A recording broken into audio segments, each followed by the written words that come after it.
Bueno, gracias. ¿Cómo están? Bienvenidos. Gracias por acompañarse de nuestra señal, continuar desde muy tempranas horas de la mañana. Desde luego bien informados a través de Telenoticias Megavisión. Para nosotros es un placer enorme poderles servir, desde luego llevándoles la información oportuna, los diferentes programas de opinión, entretenimiento, en fin.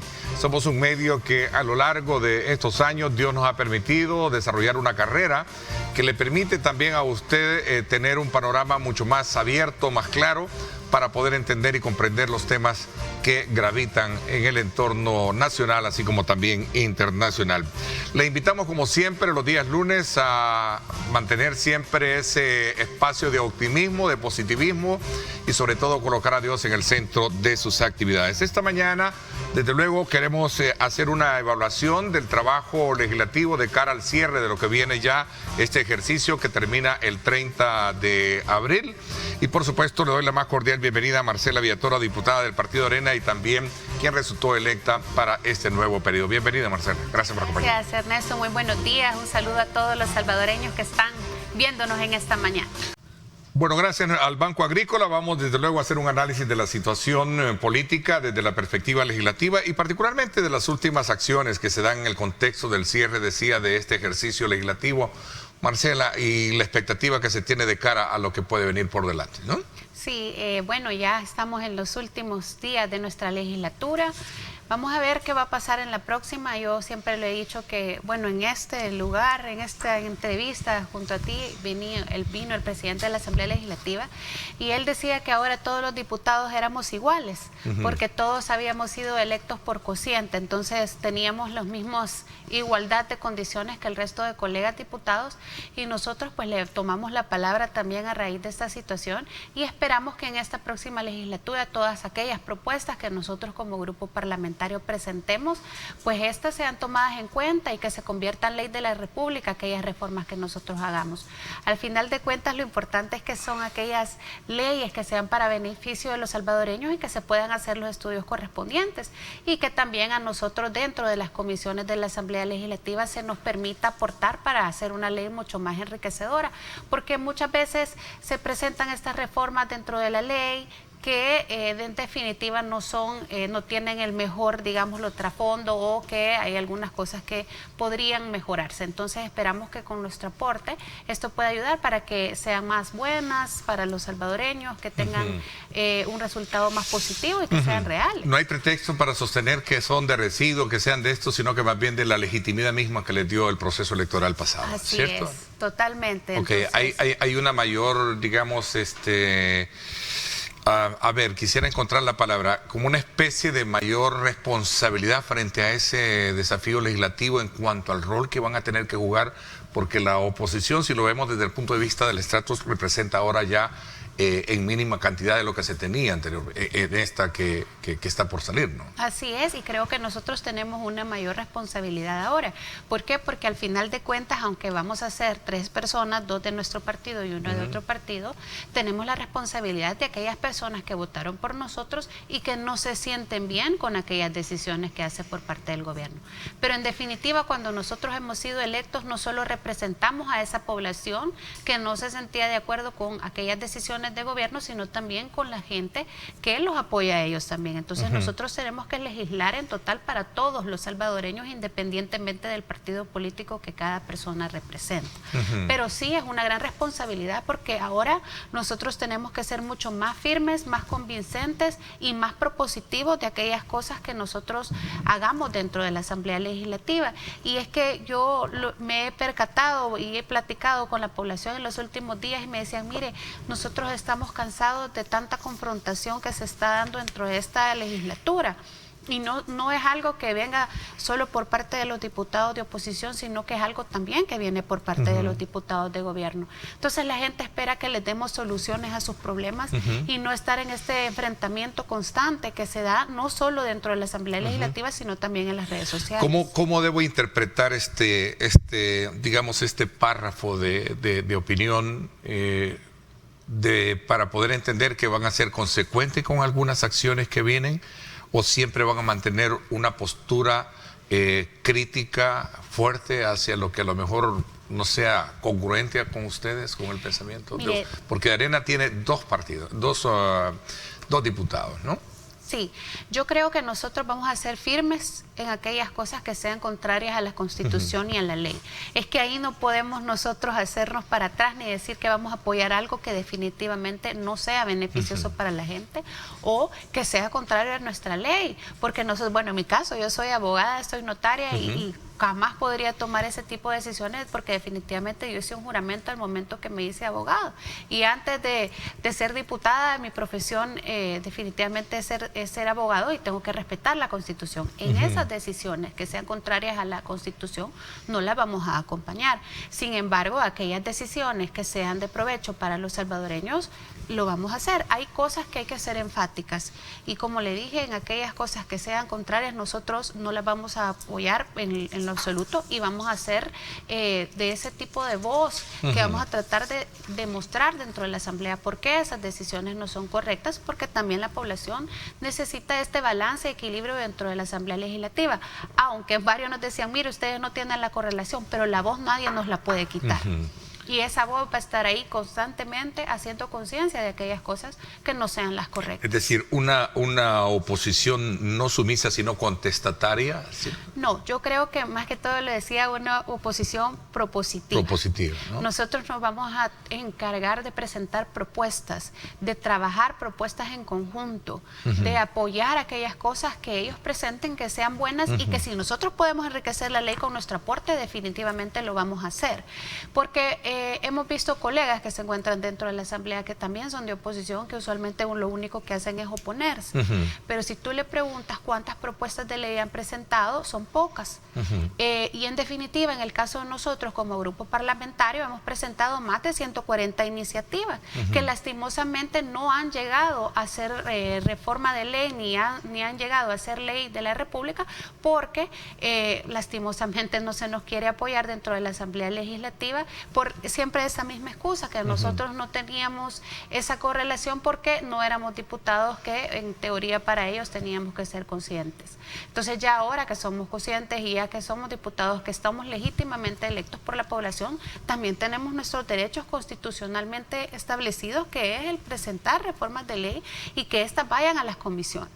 Ok, por ejemplo, esta semana con 66 votos, se aprobó el decreto de ley que crea el Consejo, por ejemplo, que será la autoridad encargada de emitir en el tema de la ley de especialidades médicas credenciales. Esto trajo consigo, desde luego, cuestionamientos de no estar muy de acuerdo en todo este, digamos, nuevo esquema que se está planteando en las especialidades médicas. Uno, dos, también en algunas reformas que se han hecho al Consejo Directivo del Seguro Social. Mire, yo lo veo positivo el hecho de poder tener este consejo que revise, ¿verdad?, las acreditaciones de los médicos y las especializaciones y subespecializaciones. Yo creo que eso es muy bueno porque se evitaría que muchos médicos, usualmente charlatanes, que no tienen establecido sus especialidades y se ponen a trabajar de algo que definitivamente no son. Eso es una garantía para el paciente y también una garantía también para las personas que han estudiado algún tipo de especialidad. Sin embargo, hay un tipo de preocupación en este sentido y es que hay personas que no son afines al gobierno que hacen en algunos momentos planteamientos y que estos pueden ser tomar en contra de ellos para no extenderles esta certificación. Esa era parte de nuestra preocupación, por eso nosotros pensamos que lo mejor hubiese sido de que estas certificaciones se extendieran por parte de las universidades a través del Ministerio de Educación, ¿verdad? Pero que fuera por parte de las universidades para que no se diera ese manejo político de esto. Otra cosa también que nosotros hacíamos notar es que, por ejemplo, el colegio médico no se tomó en cuenta, a pesar que ellos presentaron un escrito ante la Asamblea Legislativa pidiendo ser escuchados. Y es que recordemos que cuando nosotros estamos dentro de la Asamblea Legislativa, no solo tenemos el derecho de poder escuchar a los que están afines a nosotros, sino también a aquellas personas que no son de acuerdo a nosotros. Entonces, es una lástima que no se les haya tomado en cuenta y era una preocupación también Y mire, esto tuvo repercusiones que al final los terminaron sacando del Consejo Directivo del Seguro Social. Y creo que eso no está bien en un ambiente democrático donde tratamos de ser lo mejor y lo más positivos. Tampoco deberían de darse estos ámbitos de venganza contra esas personas que lo único que quieren es que sea un mejor sistema de salud para los salvadoreños. Ahora, hablando de este tipo de situaciones en las cuales obviamente no hay concurrencia, por eso yo quizás me detengo un poco a examinar lo que muchos se preguntan cuando se entra en una dimensión de analizar qué tipo de legislatura es la que vamos a tener ahora, luego de haber sido modificado todo el sistema a base de representaciones. Ahora en la Asamblea Legislativa ya no son 84, ahora la oposición, si lo queremos ver ya desde el punto de vista así tácito, son 3 diputados los que se van a tener, pues prácticamente, ¿verdad?, como voces, no sé, disonantes o voces que a lo mejor no estén en congruencia con el resto. Pero, ¿cuál es la, digamos, en todo caso, toda esta fase desafiante para el país? ¿Vamos a tener una mejor Asamblea Legislativa o qué prevé? Mire, yo voy a tratar de ser positiva y esperar que las cosas cambien dentro de la Asamblea. Es que es bien complicado también para los diputados de Nuevas Ideas porque ellos no pueden presentar sus propias propuestas. Ellos definitivamente tienen que pedir permiso para poder presentar iniciativas. Y eso también es delicado para ellos, porque al final de cuentas sí, ellos pertenecen a un partido político, pero desde el momento que son electos, ellos tienen no tienen mandato imperativo, y la misma Constitución se los dice, que ellos tienen el derecho de poder presentar sus propias propuestas de ley, a tal grado de que, por ejemplo, cuando ellos están dentro del pleno legislativo, no tienen la libertad de poder hablar en los temas. A ellos se les designa quién es el que va a hablar dentro de la plenaria, dentro de su reunión de fracción, y si alguien quiere decir algo, pues no se lo permiten. A ver, me remito un poco a los acontecimientos, a los hechos. Por ejemplo, hablábamos extra cámara sobre una iniciativa de la cual hoy en día pues todos vemos a la orden del día, factores de intolerancia, situaciones complejas emocionalmente para muchas personas, iniciativas como por ejemplo trabajar en programas de salud mental, etcétera, etcétera, ¿no? Sí. Son iniciativas que ahí están, que pueden ser favorables, que pueden ser beneficiosas, pero a la larga no son tomadas en cuenta. Por eso es que un poquito más allá de, yo obviamente como salvadoreño quiero un mejor país, quiero una mejor nación, y eso pasa porque el Estado mismo tenga las reglas claras para poder avanzar en esa materia. Pero cuando no se escucha, cuando no se toma en cuenta, y ahí están los resultados, pues. Y al final son iniciativas que son positivas para la población, pero que lastimosamente les causan un daño. Mire, yo he contado cifras, en los últimos años, en los últimos 3 años, 1.500 suicidios se han dado dentro de nuestro país. El Salvador tiene la tasa más alta de suicidios de toda Centroamérica. Y les voy a dar números. Por ejemplo, en 2019 fueron 444. En 2020 fueron 446. En 2021 fueron 517 suicidios. Es decir, estos van aumentando en cada año que va pasando y no se está haciendo absolutamente nada. Bueno, ahora por la mañana nosotros vimos una señora que definitivamente y lastimosamente quiso suicidarse y que estaba ahí la policía y que pudo solventar esta situación. En el sector norte de Apopa, creo Así que fue. Sin embargo, ese es uno de los casos que se pudo salvar, pero ¿cuántos salvadoreños han perdido su vida? Bueno, vimos el caso de un menor de 7 años durante la Semana Santa que también acabó con su vida lastimosamente. Entonces, en nuestro país urge la salud mental. Es un tema que debería de ser prioritario y que no se están haciendo absolutamente nada. He presentado más de 5 reformas al respecto y no se toman en cuenta. Entonces, el daño no me lo causan a mí, sino que el daño se lo están causando a la población. Y estos registros son definitivamente alarmantes. Y que usted tenía la semana pasada un invitado que platicaba de las cosas sociales que están pasando en nuestro país y la raíz de muchos de los problemas que nosotros tenemos. Y parte de esos problemas es la situación económica que están pasando los salvadoreños. Si es que, por ejemplo, en el caso de la vivienda, los salvadoreños ganan menos de $453 mensuales en su mayoría, y de esto solo pueden dedicar menos del 25% para la vivienda. Este es el caso de que hablábamos, ¿verdad? ¿verdad? Sobre el tema de... Sí. Y ahora sí un llamado a la Policía Nacional Civil, que en sus redes sociales, eso de poner la cara de la persona, aunque la tapen o poner... Creo que eso no es algo que le ayude a las personas que están en este tipo de situación. Son víctimas de la situación que están pasando ellos, muchas veces de depresiones, ansiedades, y exponerlas de esa forma, pues tampoco es lo más correcto, creería yo. Pero son todas estas cosas que nosotros como país podemos aportar desde la Asamblea Legislativa, porque quiero concentrarme un poco, y lo puse como ejemplo precisamente por esa expectativa que surge. ¿Cuál va a ser, digamos, el orden a la cual se va a someter la directriz o, digamos, la autoridad legislativa? ¿Cómo desearía que fuera ahora la Junta Directiva? Por ejemplo, los protocolos para el establecimiento y todo esto.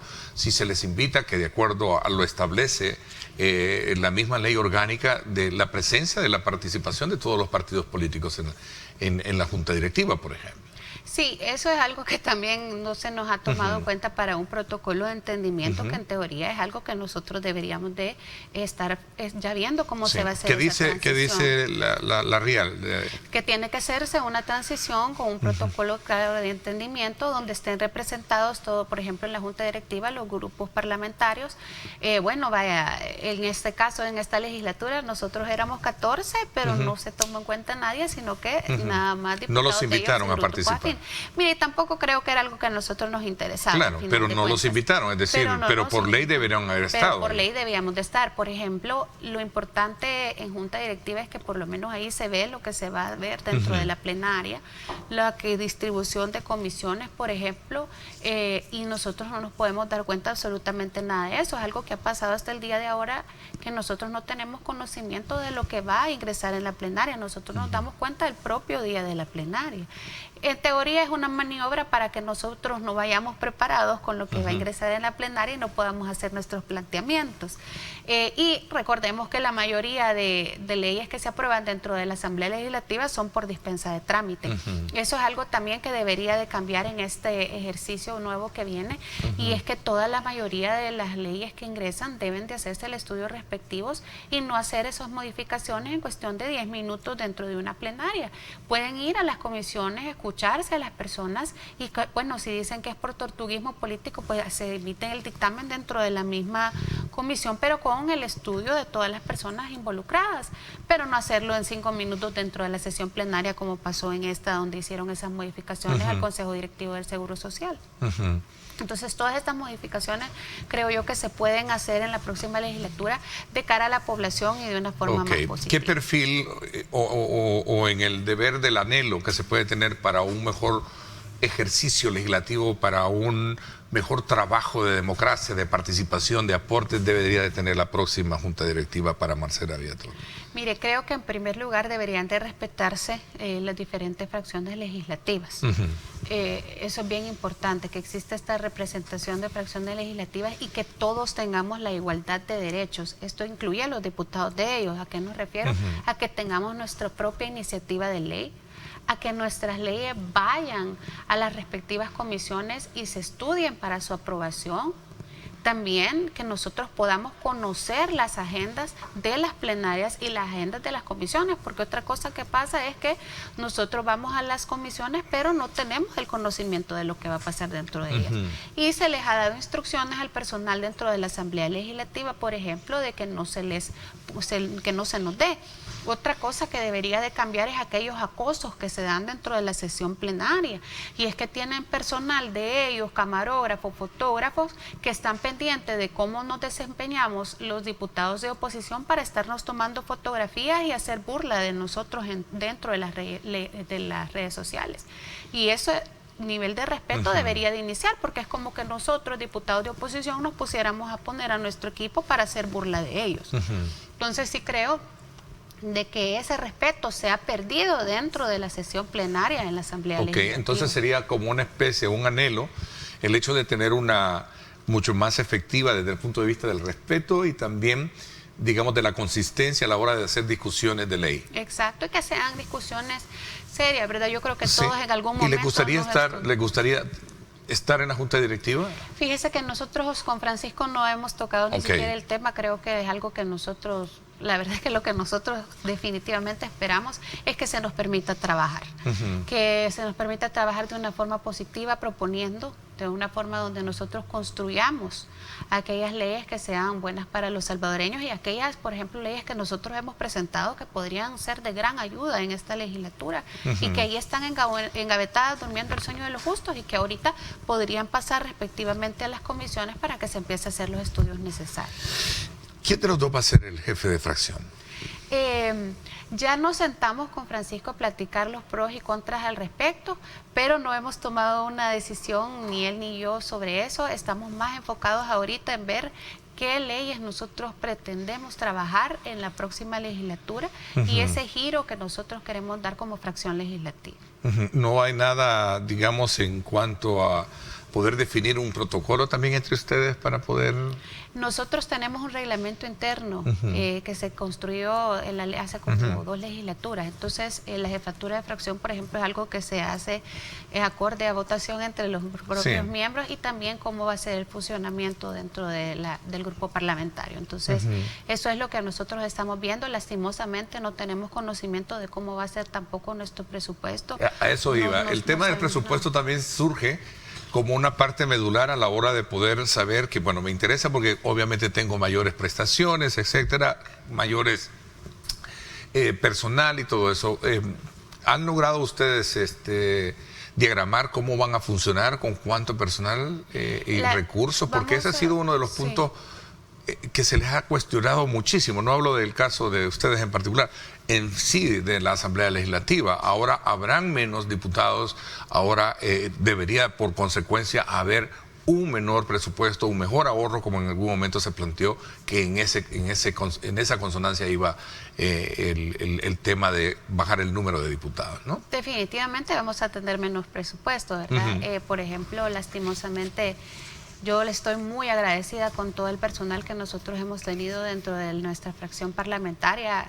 Este día quiero extenderles mi agradecimiento por el trabajo, por su dedicación, por su cariño y su esmero durante muchos años. Son gente que de verdad se ha ganado nuestro cariño y nuestro corazón y pues al final, como lamentablemente solo seremos 2 diputados del Partido Arena, pues no podemos tenerlos con nosotros, ¿verdad? Entonces lo que hemos platicado en el caso de Francisco es que nosotros vamos a compartir nuestro equipo de trabajo para poder desempeñar mejor nuestras funciones entre los dos y claro que todo lo vamos a hacer por igualitario, ¿me entiendes? Nadie va a tener más prerrogativa que el otro ni nada, sino que nosotros vamos a trabajar de hacer todo en conjunto, de que independientemente quién asuma la jefatura de fracción, al final de cuentas los dos vamos a trabajar y vamos a hacer una sola voz por los salvadoreños y hacer una buena representación de nuestro país y sobre todo del partido político al que nosotros, por el cual nosotros hemos sido electos, porque al final tenemos una responsabilidad también con nuestras bases. A ver, ese protocolo de entendimiento conlleva también a tener una voz abierta para escuchar también del partido, que ya vamos a hablar específicamente de las relaciones con el partido, porque he escuchado algunos planteamientos, anhelos de querer en algún momento cambiar al partido bajo una nueva, digamos, actualización de todo su aspecto que tiene que ver con muchas cosas de la visión de país que puede tener, ¿cierto? Sí, totalmente, y hemos platicado con miembros de nuestro partido. Bueno, tuvimos una reunión con las personas que fuimos electas, los concejales, con nuestra alcaldesa Milagro Navas, Francisco y yo como diputados, de ver qué es lo que se viene y lo que nosotros queremos trabajar para la próxima legislatura y también ellos dentro de su trabajo dentro de las alcaldías. Así es que estamos con mucha emoción esperando tratar de ser una oposición, como lo decía, constructiva. En el caso de los alcaldes y concejales es diferente porque el trabajo de ellos es más, digámoslo, un poco más territorial, donde ellos no tienen que dar tanta posición política, sino que tienen que estar viendo que todo dentro de las alcaldías se desempeñe de una forma correcta y de entre las mismas pues no se vaya para otro lado el dinero dentro de las alcaldías y que se vea todo trasladado en proyectos para la gente, mientras que en la asamblea nuestras posiciones son un poco más políticas y es normal que existan ciertos choques por aquellas decisiones en las que nosotros no estemos de acuerdo, pero sí vamos encaminados a eso, a trabajar en una forma más positiva de cara a la población, porque la gente nos ha dicho en infinidad de ocasiones que ya no quieren ver a Arena como un partido que solo pasa peleando. Y no solo lo dicen de Arena, sino también lo ven lo mismo con los partidos, por ejemplo, el partido de gobierno, y quieren que nosotros seamos una alternativa para la gente. Y eso es lo que nosotros estamos pretendiendo construir. Obviamente, aquellas cosas contrarias a la Constitución, aquellas cosas que no sean beneficiosas para los salvadoreños, vamos a ser firmes y hacerlas ver, ¿verdad? Francisco Lira, Marcela Villatoro lograron coronar una reelección en este proceso complejo, complicado, bastante, digamos, difícil, si lo queremos ver por todo el sistema de la eliminación de residuos y todo eso, ¿no? Consciente. ¿Será que van a liderar esa renovación, esa transformación que el Partido Arena deberá tener desde la perspectiva del trabajo y también interno dentro? Vamos a hablar de eso cuando regresemos, porque me están pidiendo una pausa comercial. Queremos aprovechar, darle la más cordial bienvenida ahora a Qué Rico Disfrutar de lo Rico, por supuesto, Café Rico. Así es que aproveche esta mañana para un rico café.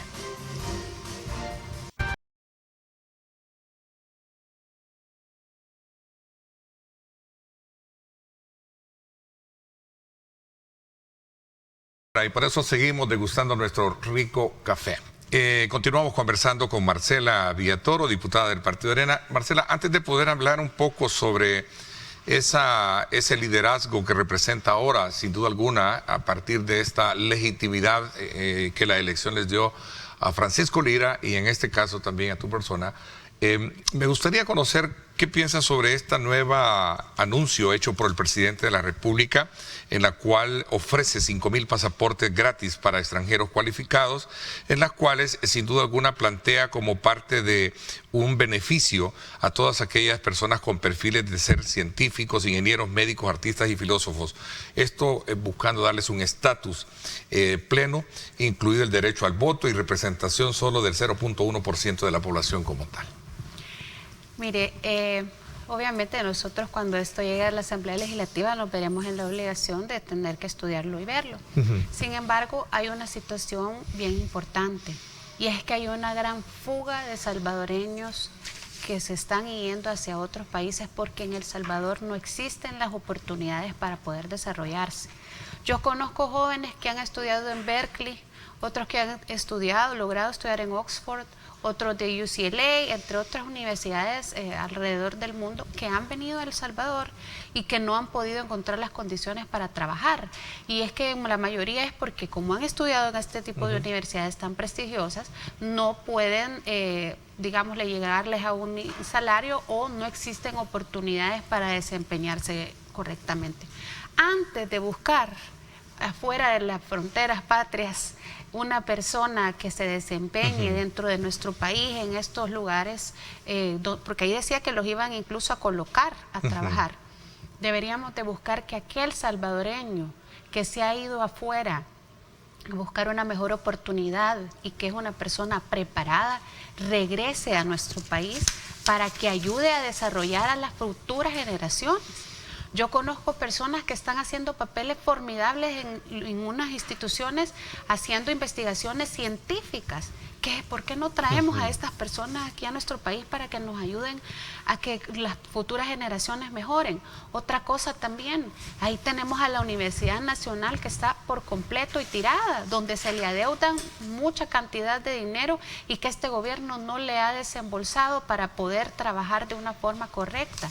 Entonces creo yo que deberíamos de buscar la forma de mejorar que nuestra Universidad Nacional tenga los mejores maestros, los mejores profesionales, a donde se apoya la investigación científica y donde sea una universidad de nivel mundial para que todos los salvadoreños quieran estudiar en la Universidad Nacional y que ésta sea para todo el mundo ejemplo de cómo trabajar de una forma correcta. Entonces creo que lo mejor es a trabajar de manera en conjunto para que nuestro país tenga las mejores carreras, que se invierta, por ejemplo, en tecnología y en estas cosas dentro de las universidades para que nos volvamos un país El de presidente en el tweet que envía dice parte de su contenido tendrá esto un enorme impacto en la sociedad. Minimiza entonces que no va a tener ese impacto el poder abrir este portafolio de oportunidades para este tipo cualificado de personas como en su momento mencionábamos. Por eso, que vengan los salvadoreños que tienen una gran cantidad de trabajo en otros países y que han hecho un excelente papel en ciencias.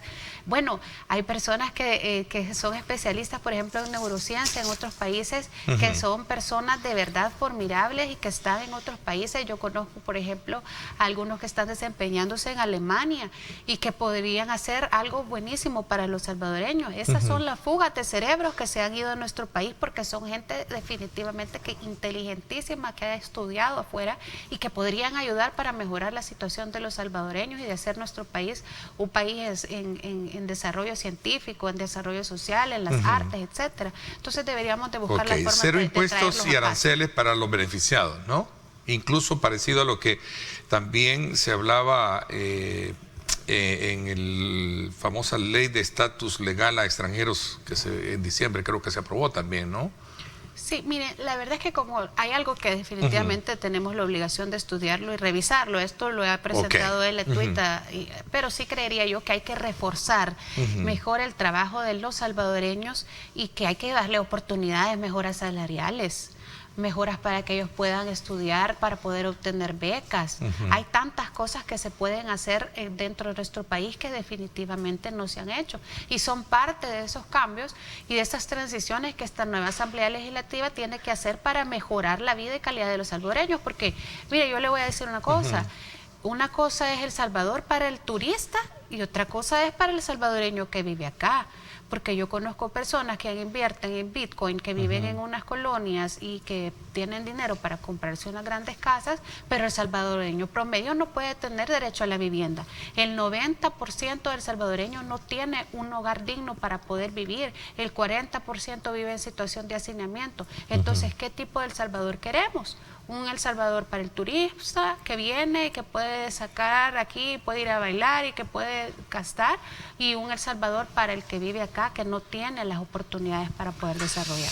Entonces, nuestra obligación como legisladores es que el salvadoreño tenga oportunidades, no solo el que vive acá, sino el salvadoreño que puede retornar a nuestro país. Entonces, por eso es importante ayudarles a estas personas, a estos jóvenes que se han tenido que ir porque aquí no encontraron una oportunidad. Voy a un punto también medular, hablando ya del cierre, un poco de lo evaluativo de la Asamblea Legislativa, de esta que está por concluir. ¿Preparados o a la expectativa de lo que se habla mucho de un pliego de reformas o nueva constitución en el país? Bueno, hablando de ese tema de cambio de constitución, la Sala de lo Constitucional establecía de que cuando nosotros queríamos como candidatos presentar reformas constitucionales para que éstas se hicieran efectivas, lo teníamos que llevar dentro de nuestra plataforma para que la gente decidiera si estaba de acuerdo o no al momento de votarnos. Sin embargo, en esta legislatura que actualmente ha quedado ya electa, no se presentó ninguna reforma constitucional ni tampoco en la anterior. Entonces, si ellos lo presentaran, se volvería unas reformas inconstitucionales. Pero como ya conocemos a nuestros diputados de Nuevas Ideas y las decisiones que ellos toman, no les importa lo que diga la Sala de lo Constitucional, o porque recordemos que tienen una Sala de lo Constitucional electa por ellos, pueden declarar cualquier cosa. Pero tenemos conocimiento de ciertos temas de reformas que se quieren hacer, entre ellas es la creación de un instituto electoral que sustituiría al Tribunal Supremo Electoral. No sabemos en qué contexto sería este tribunal electoral o este instituto electoral, si va a ser una separación de la parte jurisdiccional de la parte administrativa, que es algo que ya está en otros países, o en qué función tendría. Eso habría que verlo si se llega a presentar el estudio. Otra será la reelección indefinida por parte de los presidentes y vicepresidentes, y otra era aumentar el periodo legislativo y de las alcaldías. ¿Preparados para dar los votos o no dar los votos? Es que hay situaciones, como le digo, que nosotros tendríamos que hacer los correspondientes estudios, pero por ejemplo en el caso de una reelección indefinida, creo yo que no sería algo beneficioso para nuestra población. Recordemos que hay situaciones muy delicadas y que no podemos llegar a situaciones que hemos criticado y que formaban parte del pasado, como era eso, la reelección. Yo recuerdo que, siendo un poco puntual con mi pregunta y el énfasis, sé que hay un universo de posibles cambios que se puedan venir, pero de manera muy directa en el caso del Tribunal Supremo Electoral. No es nuevo entrar en una discusión de que debe de reformarse, despartidizarse y crear condiciones en las cuales existan dos entes en las que uno maneje la parte jurisdiccional y el otro la parte administrativa. Eso no es nuevo. No, ¿En eso no estarían de acuerdo ustedes o cómo valoran cómo está funcionando el tribunal hoy en día? De hecho, esa fue algo que nosotros, bueno, yo en la legislatura, no en esta, sino que en la anterior, ya estábamos haciendo el estudio dentro de la Comisión de Reformas Electorales, porque yo formaba parte de esta comisión, y se había visto el estudio de México, estudios de Perú. Nosotros teníamos el apoyo del IRI, que era quienes estaban haciendo este tipo de capacitación, y que era algo definitivamente positivo el hecho de separar las funciones del Tribunal Supremo Electoral, porque sucedían el tipo de cosas que pasaron en esta elección, que por estar viendo cómo administrar se les olvidó cómo ver la parte jurisdiccional. Entonces esta separación era algo que definitivamente era muy positivo y que estaba en otros países de la región, que era la forma como actuaba el Tribunal Supremo Electoral, pero no sé si la reforma viene encaminada en ese sentido. A ver, vamos a entrar entonces ahora, aprovechando los minutos que nos quedan, para hablar del partido como tal. Regreso desde el punto de vista de escuchar algunas opiniones en particular, donde decías, Marcela, no tuvimos gran votación, hay que hacer modificaciones dentro de Arena, hay que ser realista, tenemos que cambiar varias cosas. ¿Qué es lo que hay que cambiar de Arena? Mira, por ejemplo, yo creo que tenemos que darnos cuenta que la Arena que nació en los años 80 no es la misma situación que está pasando dentro de nuestro país ahorita. Por ejemplo, nosotros tenemos diferentes momentos en esto actualmente. Por ejemplo, antes era el tema del comunismo, ahora ya no es el comunismo el tema. Entonces, todas esas diferencias que se encuentran actualmente debemos de modificarlas dentro de nuestros estatutos. Hay que cambiar el himno a manera de... ¿Qué? ¿Una marcha, un símbolo, un mensaje? ¿Hay que cambiarlo, Marcela? Hay cosas que deberían de modificarse. Nosotros vamos a hacer los estudios con nuestra estructura. De hecho, han venido unos consultores que se han... que están trabajando, incorporando en el trabajo del partido y que se van a reunir con nuestras bases para ver y plantearles todas aquellas modificaciones que se deben hacer. Yo entiendo, porque yo entiendo como arenero que nuestros colores son cosas que nosotros hemos querido y que hemos crecido con ellos. Sin embargo, debemos de hacer... ¿El patria sí, comunismo no, ya no encaja en la actualidad? Yo creería que son cosas que ya no existen actualmente, o que sí existen, pero hay diferencias. Por ejemplo, el populismo, que es algo que en este momento está pasando dentro de nuestro país. Entonces, el populismo... ¿Hay que cambiarlo a patria sí, populismo no? Entonces, podría ser, no sé, hay cosas que se tienen que ver y trabajar definitivamente, pero tenemos que hacer esa transición, claro, siempre y cuando respetando a lo que decidan nuestras bases. Entonces, esto es algo que se está haciendo en los próximos días. Ya vinieron, tuvimos nuestra primera reunión, nuestras pláticas. Esperamos que sea lo más pronto posible y que definitivamente sea algo positivo para nuestro país y para nuestro partido también. A ver, entonces implica que hay que cambiarlo desde la raíz y hasta, si es posible, desde su fundación, trayendo consigo lo que hoy en día, independientemente de las valoraciones que existan, sus fundadores, sus grandes figuras están seriamente cuestionados. No estoy diciendo más allá, ¿no? El caso del expresidente Freddy Cristiani, el caso de su fundador, el mayor Roberto Dawinson. ¿Eso debe pasar a la historia? Mire, yo creo que todos tenemos que ser claros de nuestra historia, ¿verdad? Nosotros no podemos decir que el partido tenemos que reconocer a nuestros fundadores, personas que han trabajado y que hicieron parte de este partido, lo que ha sido.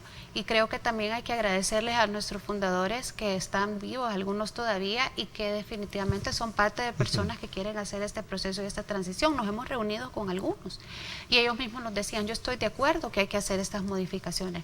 Por eso yo hablaba de que debía de hacerse un equipo que vea esta transición a donde existan fundadores, donde existan personas también funcionarios electos, exalcaldes, exdiputados, directores departamentales. Podemos trabajarlo con y también algunos designados del COENA para que se pueda hacer algo más enriquecedor y que podamos tener algo los próximos meses positivo y un cambio de cara para la población.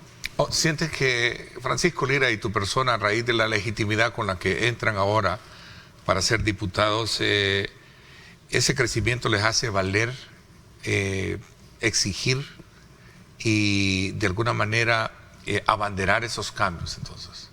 Yo creo que nosotros tenemos que comenzar a hacer el cambio, Ok. porque al final de cuentas, tanto Francisco como yo, como doña Milagro, somos estas personas que vamos a tener la cara visible del partido, y si nosotros no cambiamos nuestra forma de hacer política, definitivamente la gente no nos va a creer. Entonces, todo ese cambio debe de comenzar por la forma que nosotros nos desempeñemos, tanto dentro de la asamblea como dentro de la alcaldía, y hacer nuestro mejor trabajo. Entonces, en eso va a consistir lo que nosotros hagamos, y eso va a ser positivo también para la gente, para llamar también a más salvadoreños que quieran trabajar en conjunto con nosotros. Este trío de liderazgo que mencionas con Francisco, doña Milagro, ¿ya se sentó a conversar con el COENA sobre esto? Ya hemos platicado, bueno, yo estoy en constante platicando con ella, yo la admiro, la respeto, es una gran mujer, de verdad que es un ejemplo para cualquier política dentro de nuestro país, tanto mujeres como hombres, de cómo se hacen bien las cosas, de cómo la experiencia unida con el trabajo de sol a sol da claras muestras de por qué se obtiene el apoyo de la población. Entonces nosotros estamos trabajando con ella nos aconseja, ella nos dice las cosas que estamos haciendo bien, y también nos regaña cuando estamos haciendo las cosas que ella cree que no son las mejores, pero definitivamente vamos a trabajar de la mano. Ella dijo en su momento, voy a retomar un poco las palabras, o palabras más o palabras menos: presidente, aquí estoy para que trabajemos, somos tantos alcaldías. ¿Ese es un consejo también que asumes para trabajar con el Ejecutivo? Yo, en el caso de ella es diferente a las diputaciones. Recordemos que ella dependen también los alcaldes del trabajo del FODES y, bueno, no del FODES porque de ella no está, pero instituciones que están territorialmente más vinculadas, ¿no? Exacto. A su Entonces, respaldo, a su ellas trabajo. tienen la DOM, la DOM, que es la que va a ayudarles a hacer las obras municipales, y claro que ella tiene que trabajar en conjunto, porque si no, no le llegan esas obras, y que el daño, como le digo, lo van a ver la gente de estos municipios que ella ahorita está siendo su alcaldesa, y que no la van a poder ver porque si ella no trabaja de conjunto no se las van a hacer. Es decir, porque de alguna manera sí, son paralelos, pero también estamos hablando de una marca, ¿no? Que es el Partido Arena. Claro, pero al final yo creo que nosotros vamos a tomar aquellas decisiones que sean conforme a lo que la población quiere, pero que sean, recordemos, respeto a la Constitución y respeto a los derechos humanos, respeto todas aquellas cosas que sean positivas. Entonces, yo creo que nosotros estamos en esa disposición de hacerlo, y claro que yo la admiro a ella como mujer, como alcaldesa, y creo que tomó una decisión que ella creía que era lo más correcto, y nosotros también la acompañamos y respetamos. A ver, ya para ir finalizando, sin duda alguna esto en la Asamblea Legislativa se ve mucho más reflejado también a partir de las posturas, como lo hemos hablado, y de las deliberaciones que se dan con todo esto. ¿Qué se entiende por oposición? O mejor dicho, hay un entendimiento entre la oposición, llámese 3 diputados, Francisco Lira, Marcela y en este caso Claudia Ortiz. ¿Cuál es esa? ¿Cómo está esa relación? Bueno, nosotros le extendemos nuestros brazos a Claudia para trabajar en aquellas cosas que nosotros pensemos que son de acuerdo a nuestros principios y creencias. Ejemplo de ella son el respeto a los derechos constitucionales, el respeto a los derechos humanos, el buscar una mejor economía para los salvadoreños, el derecho a la vivienda, entre otros. Creo que siempre nosotros podemos trabajar en conjunto, siempre y cuando se respeten las agendas de cada partido político y no nos inmiscuyamos en ellas, pero yo no le vería ningún tipo de problema. Yo creo que lo importante de la oposición es trabajar en conjunto con aquellas cosas buenas para el país y de forma unida, al igual que también con aquellas cosas que presenten otros partidos políticos que definitivamente sean buenas para la gente. Eso es claro. Yo por mi parte, si ella que desea presentar iniciativas o algo para el beneficio de los salvadoreños, estamos en la disposición de trabajar. Ok, una última pregunta. ¿Qué perfil debe de tener la nueva presidencia? ¿O cómo debe de ser tomado en cuenta para la presidencia de la Asamblea Legislativa? Bueno, ya dijeron que va a ser el presidente Ernesto Castro, ¿sí? Que se definió ¿Qué de esa piensas forma. si eso es así? Porque hay que esperar, ¿no? Yo creo que él es una persona que al final, bueno, en mi caso, él ha tratado de ser muy respetuoso conmigo. Esperaría yo que se mantenga esa relación, al igual que con el resto de colegas diputados, y que busquemos la forma, como le dije, de trabajar en conjunto para aquellas propuestas de ley que nosotros presentemos sean aprobadas dentro de la Asamblea, dentro de las respectivas comisiones, y que se trabaje por un mejor país. no te va ni te va mal el hecho de que él quede, ¿no? Por lo que tú dices que ya se habla fuertemente que él va como reelecto, sí. ¿no? Lo que sí esperaría también es que, por ejemplo, existe una cultura de más respeto dentro de la Asamblea Legislativa, por ejemplo, en la jefatura de fracción de Nuevas Ideas, ojalá que sea electo también de forma democrática y que no sea impuesto, a diferencia de otras ocasiones, y que busque la forma también de que exista este tipo de respeto entre los colegas de las diferentes. Ok, Marcela, ha sido muy interesante abrir la semana y conocer desde la perspectiva de tu persona una evaluación casi al cierre de esta legislatura y un poco poniendo en perspectiva lo que él debe venir por delante y sobre todo también dentro del partido. Gracias por haberme acompañado. Muchas gracias por la invitación y a estar atentos a todos aquellos cambios beneficiosos para el país. Vamos a seguir muy atentos a ello. Gracias. Voy a una pausa. 7:19 minutos. Gracias por estar con nosotros.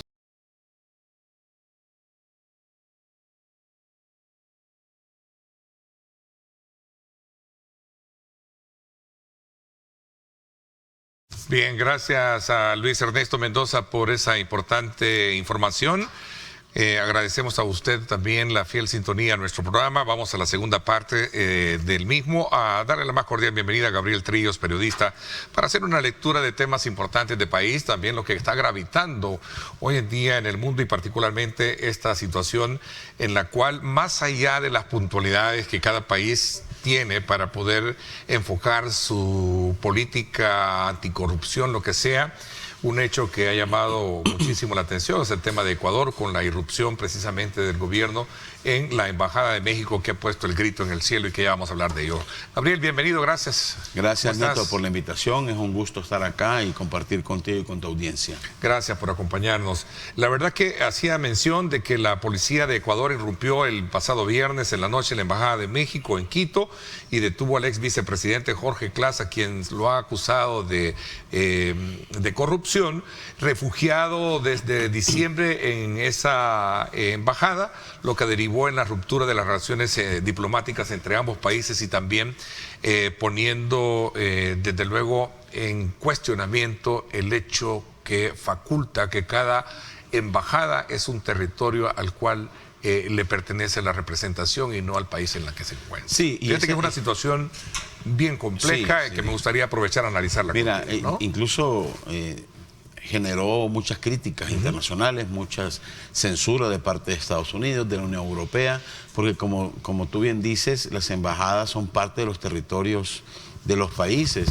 Este precedente sentado por Ecuador, independientemente, como también lo señalaste, de las leyes internas, están los tratados internacionales. Desconozco la Constitución de Ecuador, pero en nuestra Constitución el tratado internacional está por encima de las leyes locales. Entonces, hay una ruptura de tratados internacionales, de violación territorial prácticamente, que es lo que señala México, señala una Unión Europea, Estados Unidos, y señalan ese precedente porque si se avala, puede continuarse en otros países, porque los refugiados políticos pues entienden que las embajadas son parte de los territorios y buscan así los refugios, que en el caso de este tema. Ecuador se defiende diciendo de que el ex vicepresidente Jorge Glass ya estaba condenado, ya tenía un proceso judicial abierto, que no se podía dar refugio a un condenado, pero podrías traer aquí a alguien experto en la materia, pero de lo que entiendo es que el refugio político, independientemente de lo que pase a escala local, se debe respetar. Claro, y es el tema de la violación del derecho ahí dependía de México de entregarlo o no entregarlo.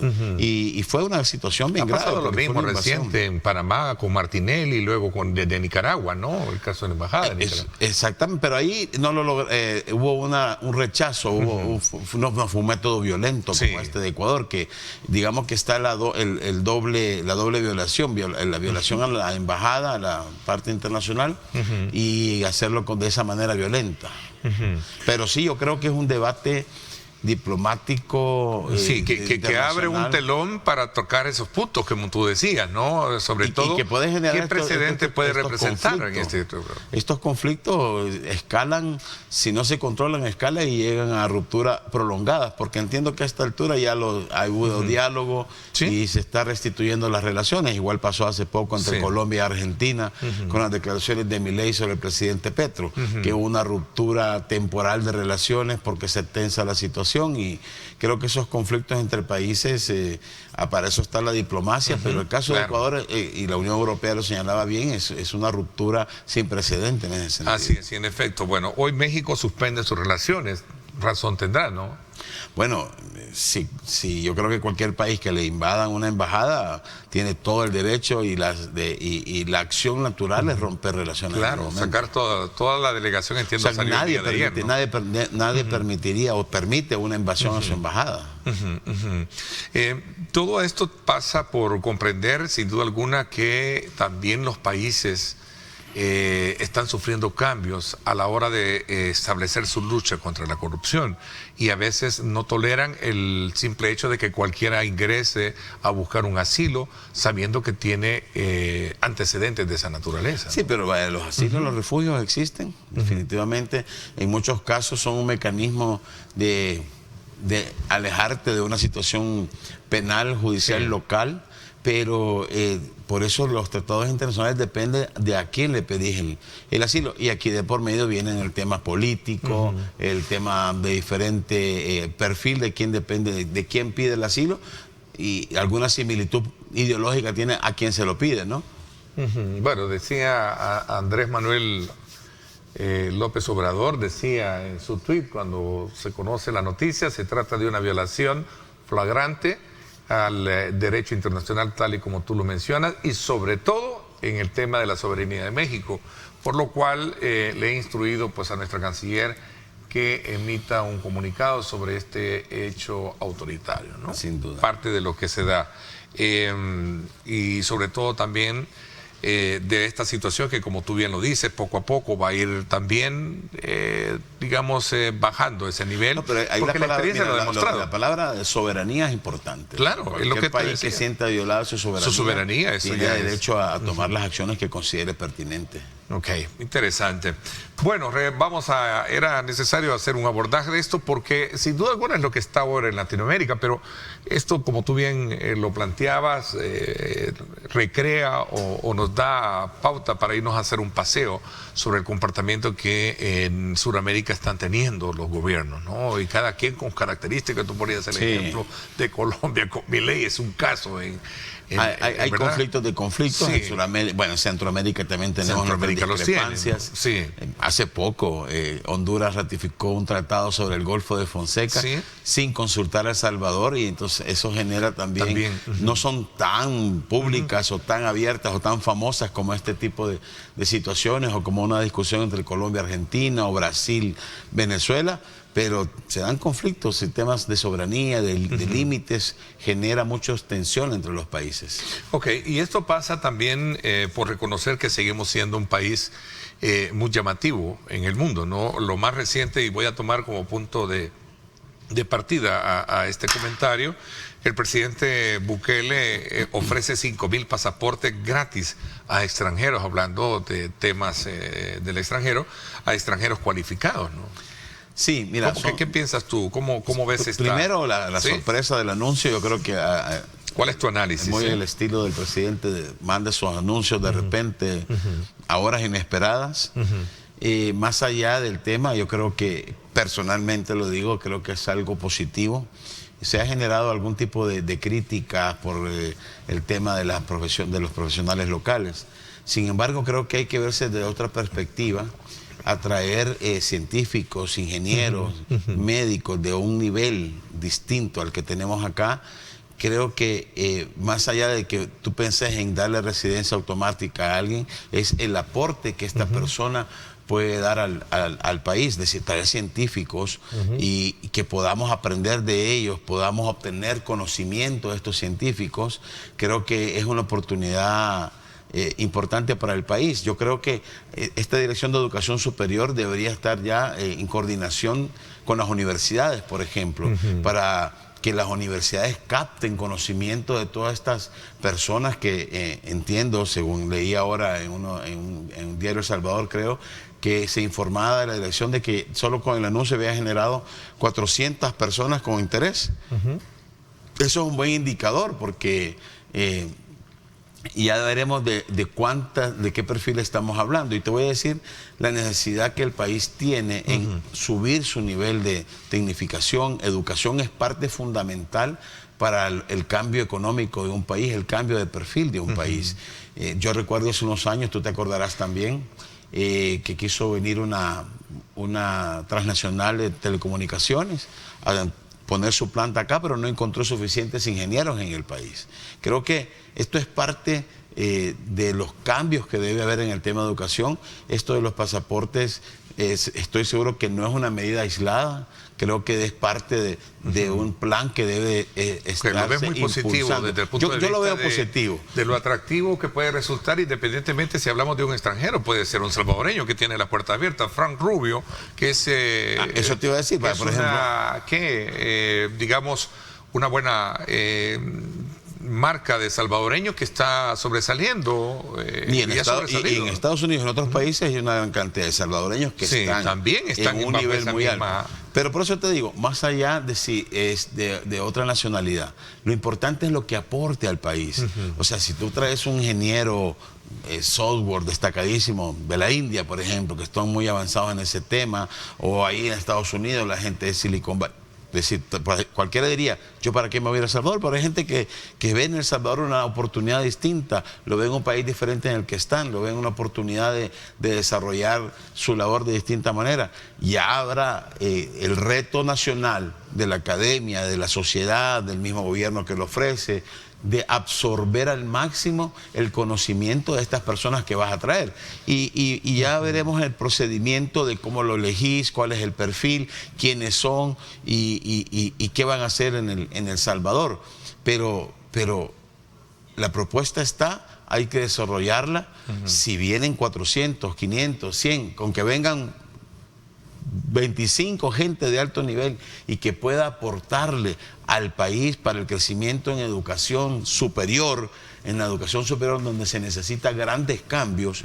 Y yo digo que parte de este tema tiene que venir concatenado con otras acciones para reformar a profundidad el tema de educación superior. Las universidades deben replantearse las carreras que están ofreciendo, los métodos que están ofreciendo. Creo que para muchos jóvenes incluso está siendo poco atractivo las universidades. Conozco de buena fuente el problema de captar las nuevas generaciones, las universidades, lo cual indica que tenés que hacer un replanteamiento profundo. Y si estás haciendo una oferta para que venga gente de ese nivel, es porque pues no las tenemos. O sea, no es un anuncio solo por hacerlo. O sea, yo creo que se ha identificado una oportunidad y un espacio para llenarlo, para luego desarrollarlo. A ver, si yo lo meto a un horno político, la versión sería diferente. Mira, ¿por qué estar pidiendo que vengan extranjeros cuando hay muchos salvadoreños que están partiendo? Me lo decía anteriormente Marcela Villator. ¿O por qué no traer mejor a otros salvadoreños que están allá? Es que eso si lo vemos desde el punto de vista político, le vamos a dar otra interpretación. Le vamos a encontrar. Pero en el análisis así probo, a lo mejor, o sea, desde tu yo creo que es una cosa positiva. Desde el tema educativo, si traes científicos, crees ingenieros que puedan subir el nivel, sean salvadoreños. El nivel educativo de la educación superior. Ajá. Y algunos hablan de fuga de cerebros, pero hay que ver. Por eso te digo, tiene que concatenarse una serie de acciones en la educación superior y luego en el tema económico, donde vos puedas atraer también empresas grandes para darle cabida a toda esta gente que estás educando, que estás capacitando, que está evolucionando en el tema. Bueno, es interesante también hablando de certificaciones, hablando de las profesionalidades. Me gustaría conocer cuál es tu lectura con relación a esta nueva ley de especialidades médicas, estas reformas que se han hecho para que un ente colegiado que por años ha sido desde luego portavoz de la parte médica en el país, el Colegio Médico, salga de una estructura ¿Cuál es tu opinión que tienes con relación a estas ciertas leyes y reformas que se hicieron en la Asamblea Legislativa? Voy a hacer una pausa y regresamos con más. 7:39 minutos. Gracias por estar con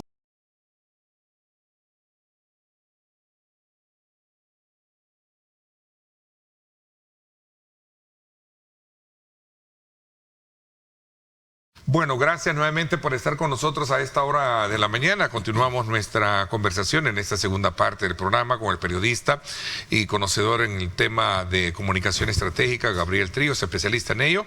Y estamos haciendo una lectura de temas como, por ejemplo, ya en la política doméstica, esta aprobación de la ley de especialidades médicas, que ha despertado ciertas inquietudes en el gremio médico, te lo decía anteriormente, sumado a ello también una ley que modifica la estructura de participación del colegio médico en la toma de decisiones de la Junta Directiva del Seguro Social. En fin, pareciera ser que aquí se están generando cambios a nivel del comportamiento que tiene esto y por supuesto la reacción de los interesados o involucrados en el tema, como es el caso del gremio médico y particularmente en este caso del colegio. Mira, conversando con algunos médicos que pues, uno conoce a lo largo de su vida, este tema de las certificaciones no es un tema nuevo. Sí. Lo que pasa es que ahora se decide hacer el cambio con una ley diferente. Pero el tema de la certificación es un tema de que los mismos médicos saben que viene rebotando desde hace mucho tiempo y de alguna manera tendría que viabilizarse.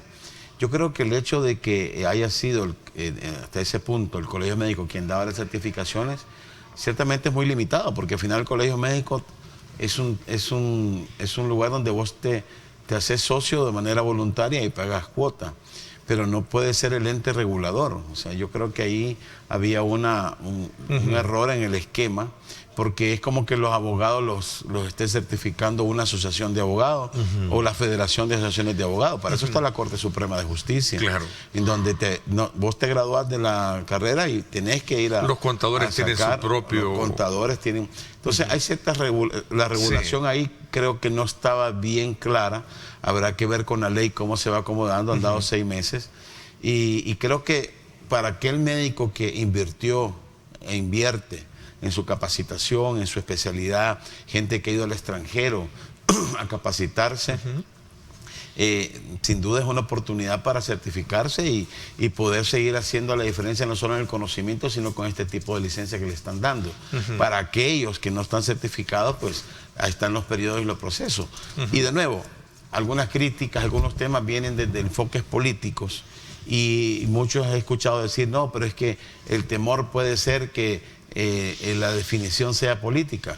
Si tú estableces un planteamiento técnico al final, y te doy de nuevo el ejemplo de la Corte Suprema, por la Corte Suprema han pasado todo tipo de corrientes políticas y se siguen aprobando a los abogados de la misma manera y más bien se han modernizado, ¿verdad? Y se sigue dando el tema de notariado porque tenés que tener la licencia de abogado, ¿no? Y además después si quieres ser notario, una segunda etapa. En un comparativo claro, como tú lo estás bien enfocando, también muchos se preguntaban bajo esa misma reacción si es que verdaderamente un médico que a lo mejor no tenga, digamos, la especialidad debidamente certificada, esté ejerciendo una tarea que a lo mejor representa hasta un peligro para el paciente, ¿no?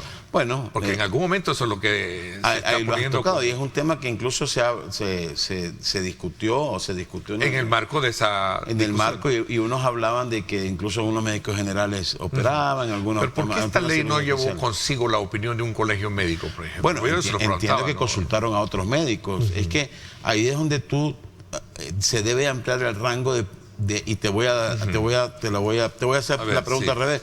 ¿Por qué tiene que ser el monopolio de la opinión una sola asociación? O sea, el colegio médico, desconozco el detalle de su reglamento interno, ahí tienen más o menos agremiados a alguna cantidad importante de médicos, pero los médicos son 20 y tantos mil, no me acuerdo cuántos son, ¿verdad? Yo creo que debe existir la apertura de conversar con diferentes médicos que existen en todo y no agremiados. Conversaba con algunos médicos y decían que a lo mejor detrás de todo esto exista callar la voz disonante que en un momento ha tenido el colegio médico. Es lo que he escuchado, pero no tiene por qué callarla. Si o sea, la ley de especialidades le resta ciertas facultades que tenía de certificación, pero no le resta su participación. Marcela, en otro programa, o aquí, que no me acuerdo, lo dijo, la ley no riñe con lo que hace el colegio médico.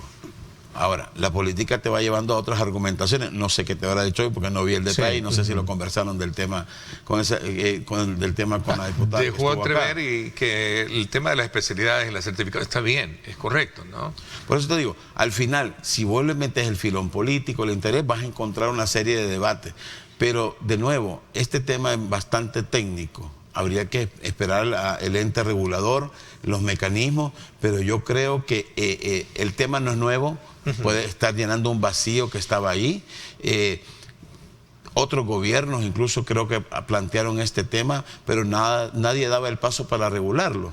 Y yo creo que acá tienen la oportunidad de que todas estas asociaciones que existen, asociaciones de urólogos, de pediatras, de cardiólogos, también se conviertan en colegios de especialidades. Y ahí podrán ir habiendo diferentes entidades que tengan su especialidad colegiada. Ok, antecede un poco esta conversación cuando se someten al comité editorial, dicen aborden este tema, porque en el pasado hay voces que han venido de alguna manera cuestionando que lo que se busca es callar al gremio médico, de las críticas en tema de políticas de seguridad. Es que para escuchar todas las opiniones, traer al colegio médico, pero traer las otras asociaciones. Hay un grupo de médicos que promovió esta ley y me imagino, o sea, ningún gremio piensa igual, todos sus asociados y todos sus miembros piensan iguales. Y podrás traer todas las voces y las opiniones. Ahora, de fondo es otro tema el que estábamos hablando. O sea, una cosa es la opinión y otra cosa es la certificación de quién debía hacerla. Yo creo que no debía hacerla el colegio. O sea, tenés que tener una entidad, ampliar la entidad o establecer la entidad como la establece la ley para poder hacerlo, como bien dijiste vos, los contadores, para no volver a citar el tema de los médicos. Y en el caso muy particular también de contadores, el gremio periodístico creo que tiene dos, no sé, tiene varias asociaciones. Así, la asociación de periodistas es la más conocida, pero está la asociación de, creo que fotoperiodistas, camarógrafos, está la asociación de periodistas independientes y todas tienen que tener el mismo peso y todas son diferentes. Pero en ningún momento ninguna te certifica para practicar el periodismo. También, ¿no? Ese tema todavía no se ha tocado. Se tocó en el pasado. En otros países como Costa Rica se debatió el tema del colegio de periodistas. De la colegiación, sí. Así es.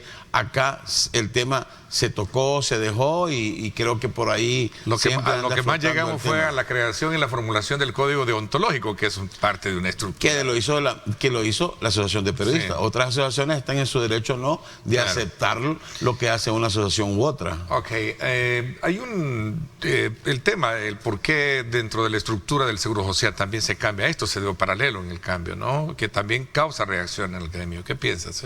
Bueno, para entender el cambio del Seguro Social, no podemos hablar solo del cambio que hubo sobre el colegio médico. Sí, porque es una reforma a la ley del Seguro Social, ¿no? O sea, para mí es más importante que hayas relevado de la presidencia del directorio al Ministerio de Trabajo, que es una acción del mismo ente, del mismo ejecutivo, eliminando ese puesto del directorio de Seguro Social. Creo que ahí se despolitiza el directorio.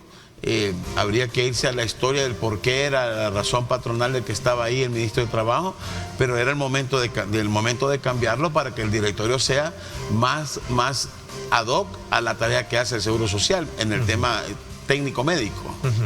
Y bueno, ahora también se introduce creo que es una personera del Instituto de Pensiones, creo, y alguien, no recuerdo de qué otro consejo de tema, pero los cambios no solo atañen a una entidad, atañen también al mismo gobierno.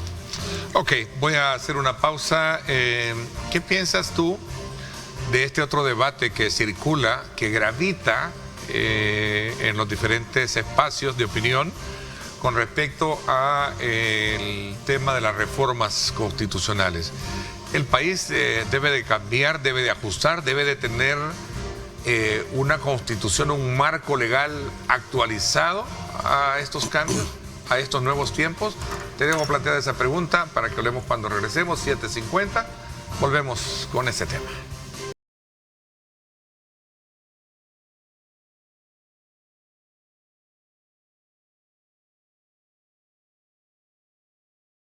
Bien, gracias nuevamente por estar con nosotros a esta hora de la mañana. Agradecemos de usted su fiel sintonía y sobre todo también sus aportes que nos está dando a los diferentes puntos de vista.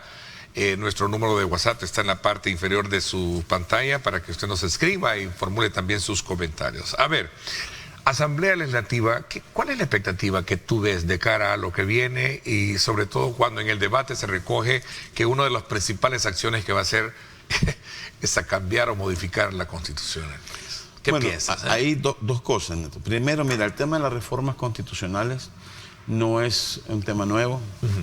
Y ni siquiera es un tema de este mandato gubernamental, en donde el vicepresidente Ulloa con un equipo formuló una nueva constitución o preparó un borrador de una constitución. Pero vámonos un poco más atrás. La Sala Constitucional 2009-2018 es la que abrió este debate más a profundidad. Es la que dijo de que en muchas de sus sentencias, incluso yo escuché a muchos abogados, asociaciones, hablar de que esta sala había reformado la Constitución vía sentencias y que había generado precedentes, jurisprudencia, de entrar a conocer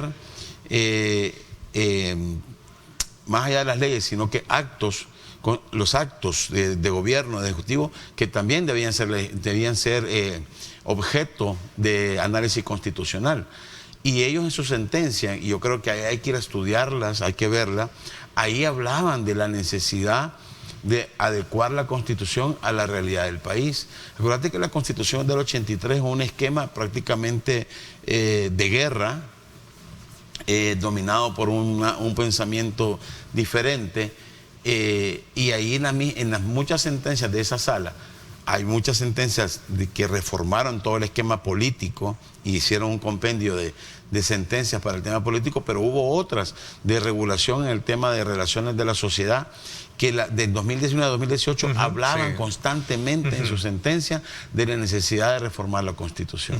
Entonces, si sucede en este marco, con esta propuesta que el vicepresidente que tenés en pantalla, por cierto, desde hace 4 años tienen esta propuesta, como dice él, en ese momento ahí tienen los votos de ahora y en la ratificación.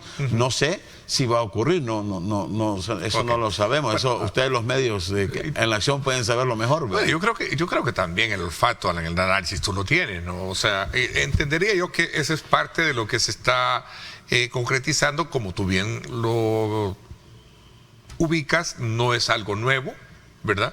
Y que obviamente ahí está. Es justo el momento indicado, decía textualmente en su declaración el vicepresidente de la República, el 30 de abril termina esta legislatura y necesitamos, decía él, ahí lo veíamos en este periodo, aprobar con la mayoría simple una reforma. Cuando hablamos de esa reforma, ¿qué puntualmente a tu criterio que tú crees que debería de actualizarse? Por ejemplo, citamos el caso del Tribunal Supremo Electoral, que también ubico la figura de que no es una discusión nueva, es vieja, de poder despartidizarlo, porque sabemos, bueno, mirate el problema que tiene ahora y que lo vino a decir la semana pasada el ministro de Trabajo, pues que el incumplimiento de deberes en cuanto a la cuota de las personas que contrataron, pero que hay casos de acoso laboral, acoso sexual, incluso él lo hablaba, ¿no? Sí, mira, habría que estudiar lo que necesita el país para adecuarse, y te voy a dar otro ejemplo. Cuando se terminó la guerra con los acuerdos de paz, y hubo una serie de reformas para dar cabida al FMLN como partido político. Se amplió la cantidad de diputados, se reformó todos los estamentos de la Fuerza Armada, se hizo una nueva Policía Nacional Civil que se ha ido reformando, se creó el Consejo Nacional de la Judicatura, hubo una reforma de fondo en el tema judicial, hubo una nueva Corte Suprema de Justicia, una nueva conformación de la Corte Suprema de Justicia. Hubo una serie de cambios y eso no fue hace unos, ¿cuántos son? 30 años. Entonces habrá que analizar a los constitucionalistas que tienen en el equipo qué es lo que han adecuado o qué es lo que han visto adecuado para la realidad actual del país, de la sociedad en la que estamos pasando hoy por hoy. Y cuando hablamos de reformas, esta discusión que la oposición ocupa para decir que no se puede porque debió haber sido, como lo establece una resolución judicial, haber sido sometida a consideración de la campaña electoral para que la población se enterara que iba a votar por diputados que iban a reformar la... Por eso te digo, ¿Qué piensas tú de eso? No sé si la sentencia dice que debió haber sido un tema de campaña.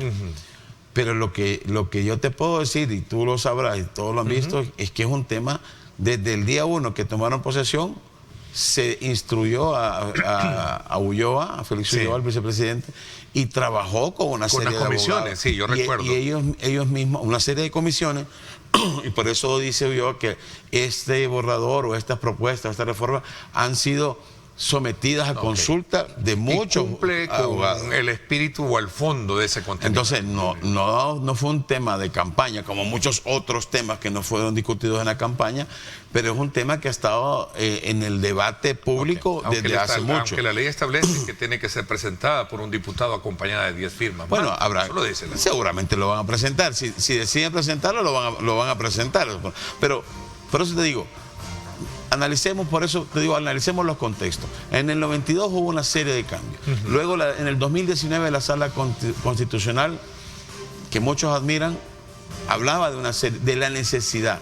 Y luego, en el 2019, tenés una nueva reforma. Entonces, hay un debate continuado sobre la necesidad de las reformas constitucionales. Independientemente las presenten ahora o después, creo que sí hay que adecuar algunas cosas de la Constitución. O vas a traer a algunos constitucionalistas que te lo expliquen más a fondo. Pero en el análisis me queda claro que es un debate que ha existido desde hace mucho. Me interesa recrear un poco el ambiente, de hecho, en el análisis de la función profesional que tú tienes, ¿no? De la comunicación, pues es siempre bueno, digamos, gravitar bajo esos escenarios que nos permite espacios como estos poderlos, puntualizar o tratar. Así es que el tiempo se me fue, me hubiese gustado seguir todavía en más conversación, lo vamos a tener por delante. Te agradezco mucho que aceptes siempre la invitación de venir a conversar a este programa. Un gusto, Neto, gracias, y espero esas invitaciones nuevas. Gracias, así será. Vamos a, desde luego, agradecerles a ustedes, como siempre, a dejarles ese sabor a mucho optimismo, ¿verdad? A mucha alegría, con mucha energía para comenzar esta semana. Recuerde colocar a Dios en el centro de sus actividades. Por mi parte, esto es todo por hoy. Gracias nuevamente a todos que han estado pendientes de nuestra señal. Pásenla bien y recuerden amar a Dios sobre todas las cosas. Lideramos el camino de la opinión pública y buscamos que la cultura del debate alcance consensos y soluciones a los problemas de nuestro país.